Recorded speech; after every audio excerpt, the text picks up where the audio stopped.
একশো একশো 8 টাকার লন 100 ভালো জায়গায় অবস্থায় দিয়ে আসছেন এই গরম গরম মাল এই যে স্বাগত জানাচ্ছি ভোরের পাতায়।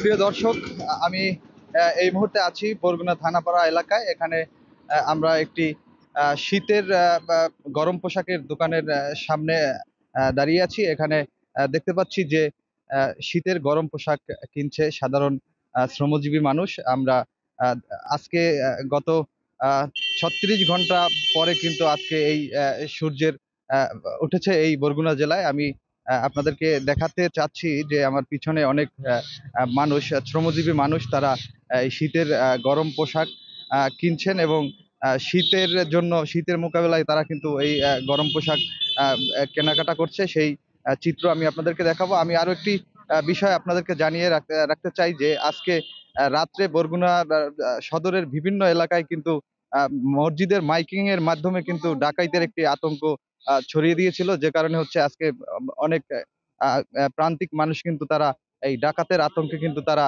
নির্ঘুম ছিল এবং তারা ডাকাতের একটি আতঙ্কের খবর শুনে তারা কিন্তু রাত্রে ঘুমায়নি এবং পাড়া মহল্লায় কিন্তু ডাকাত আতঙ্কে কিন্তু সবাই পাহারা দিয়েছে এবং পুলিশ কিন্তু বরগুনা দেখেছি আমরা বেশ কিছু এলাকায় কিন্তু রাত্রে টহল দিয়েছে এবং ডাকাতের আতঙ্কে কিন্তু নির্গম ছিল অনেক মানুষ। তো আমি আপনাদেরকে একটু আমার পিছনের যে দৃশ্য সেই দৃশ্য দেখাতে চাই, যে এখানে অনেক মানুষ কিন্তু শীতের গরম পোশাক কিনছে।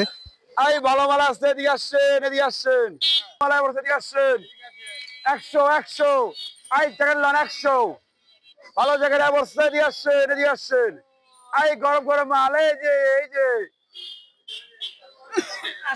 একদম গরম গরম গরম আউলান আউলান ভালো মাল আসছে এদিকে আসছেন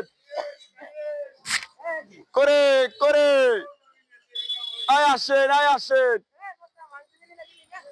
বরগুনা থানাপাড়া এলাকার সামনের সড়কে কয়েকটি ফুটপাতে এই দোকান বসেছে, যারা এই শীতের গরম পোশাক বিক্রি করছে। আজকে কিন্তু রোদ দেখে কিন্তু অনেক বেচা কিনা কম। গতকালকে আমরা দেখেছি কিন্তু এই জায়গায় কিন্তু অনেক মানুষের ভিড় ছিল এই শীতের গরম পোশাক কেনার জন্য। আজকে রোদ উঠেছে, এখন কিন্তু দোকানে তেমন একটা ভিড় দেখা যাচ্ছে না। অনেক মানুষই গতকালকে এই শীতের গরম পোশাক কিনে নিয়েছে। তো এই ছিল আমার কাছে বরগুনা থেকে সর্বশেষ। সবাই ভোরের পাতার সাথে থাকবেন। সবাইকে ধন্যবাদ জানিয়ে আমি বিদায় নিচ্ছি। আল্লাহ হাফেজ।